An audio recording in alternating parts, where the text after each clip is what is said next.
Hey there, welcome back to another one of my mad ramblings in the form of one of my daily truth bombs. So, today I want to talk about why it is that you resist systems and commitments and things like that, right? So, you know what I mean? Like, you know that you want to kind of get into the best shape of your life, and you know that it's going to require you to make some changes to your dietary habits and your training and all that kind of stuff, and you write everything down, and then almost as soon as you write it down you start to resent it, or you ask someone for help and a kind of a way of getting unstuck from something, maybe like being in this program, and then you start to work your way through the kind of the steps of the program, and you just kind of you got this reluctance, resistance, or even outright kind of opposition to making a commitment to a specific way of getting shit done, right? You know what I mean? We all go through that, right? It's kind of like best laid plans kind of thing, right? We write all these things down, and then it's almost like as soon as we start to look at it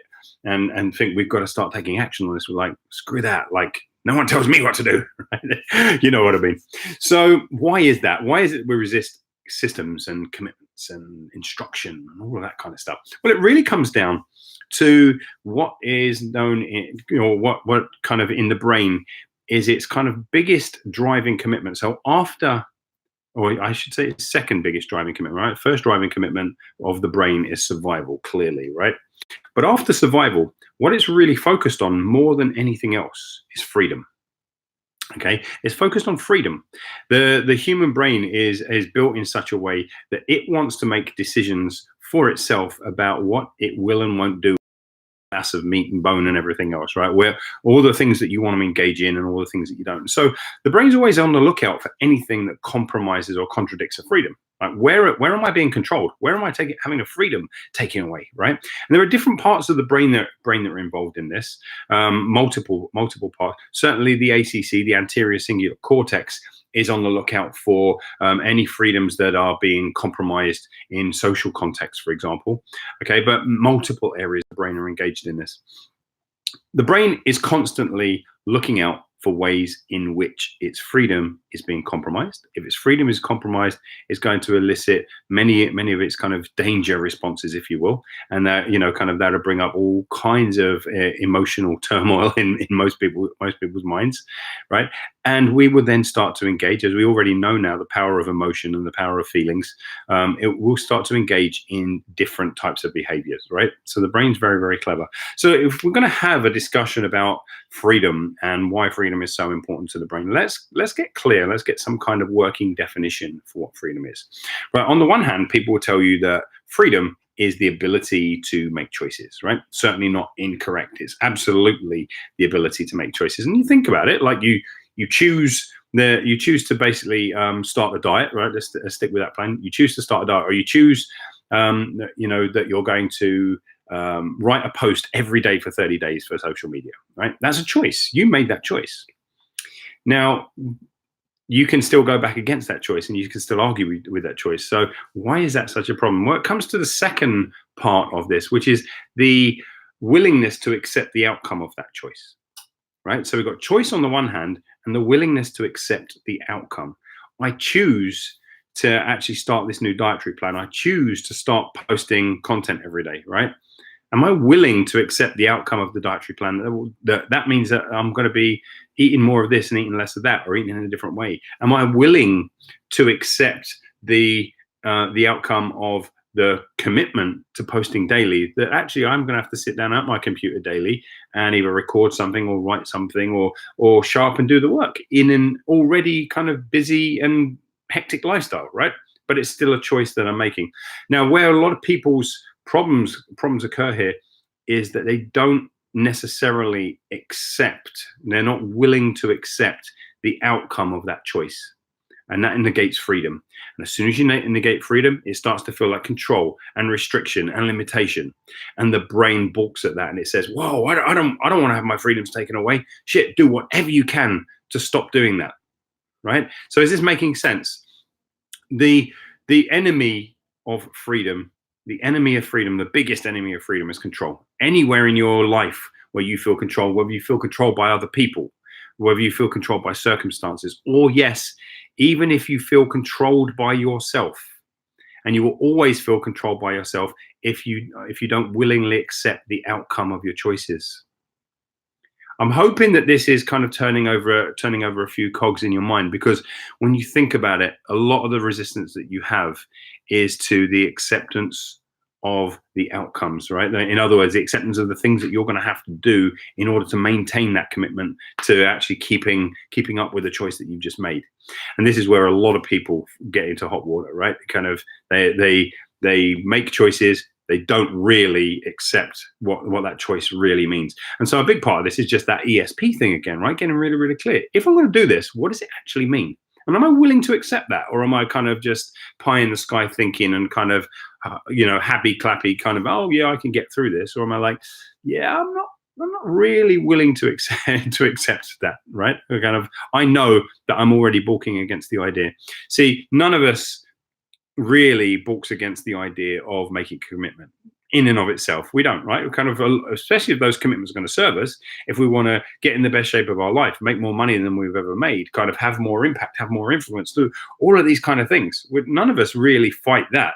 We fight the second part of the equation, not the choice, but the willingness to accept. Right? So look, the truth is none of us can control anything anyway, right? We can't control a single thing in our lives, but what we can do is we can influence things, right? And so kind of influence is about the things that we can do in each of those situations. Can you see how that's just kind of flipped? Very often, control feels like the things that you can't do. Can't do that, can't do that, can't do that, can't do that. The things I can do is make these choices for myself and these choices. And the things that I can do and that I want to do, I'm willing to accept. Right? It just changes the equation there and then. So look, be on the lookout for any time that you've got I can't, or I have to, or I should, or I must, any of that kind of stuff. I'm sure, you're coaches, you're aware of this kind of thing, but just be aware that always elicits a negative outcome and a negative emotion. And that negative emotion will always be related to the fact that your brain is saying, hold on, I'm losing a freedom and I'm being controlled, right? And it will fight back. So you want to be able to change those things to, I want to. Right? I want to spend the next 30 days of my life eating in a certain way because I'm really looking forward to feeling more energy and more enthusiastic and more engaged and feeling firm and kind of getting that glow back in my skin. Like effectively, you're building a case, right? Building a case for the commitment that you're making about why that commitment is positive. And you see, it's not just I want to, but I want to because. Right? You get in from a heavy day's work and you look exhausted and your partner says to you, oh, kind of, come on, let's sit down on the sofa. And you've got a commitment to, I don't know, maybe doing this work or writing a post or something else, right? And instead of going, oh, I can't because I've got to do this, which your brain just hears as, okay, there's a freedom being taken away. I can't because I have to do this. And you turn that around to is, I just want to do this article first because it's really important to me and it's kind of keeping me in the flow and help. Can you see the difference? Right? Change up I can't becauses to I want to, or, I want to because, right? And immediately you're starting to remove those barriers between you and systems or strategies or structures, and all that sense of control starts to disappear. And instead you become very, very acutely aware that you're exercising influence over the things that you can do in your life, and you can do them and want to do them. Okay, so gut check here. Whenever you're feeling resistance to systematizing something, making a commitment, and any of that kind of stuff, look to what you're saying about it. Look to where maybe you've got a sense of, yeah, I'm making a choice, but it's not really a choice I want to make. I'm not really happy with the terms and the conditions, as it were, right? I'm not really happy with the things that I have to do in order to bring that choice to life. Whenever that's the case, go back into it and say, well, what am I happy to do? Which parts am I willing to commit to? And then constantly remind yourself about why you're keeping the commitment. I want to do this because, not I have to do this, right? Massive, massive distinction. So that's my mad rambling to you for today. Hope you find it useful. I hope you find the distinctions useful. Sometimes I'm probably teaching you a little bit to suck eggs, but as I say, you can't see the picture when you're in the frame. When you're actually engaged in the process of doing this stuff for yourself very often we forget this stuff. When we're coaching other people, we see it, right? We're like, oh, my clients, they're just putting too many harsh restrictions and limits on themselves. I need to stop doing it. When we're doing it for ourselves, very often we can't see that. Okay, so that's my reminder to you, is just to kind of keep that uppermost in your mind and forget this idea, or not forget this, be on the lookout for any ideas of control or limit or restriction or any of that kind of stuff going on in your life. In other words, anything that negates a freedom. And also, every time you make a choice, follow up that choice with a clearness, a clarity that you are indeed kind of willing and accepting and ready to embrace what making that choice means. And if you're not, then renegotiate with yourself. Okay? Hope that makes sense. Take care.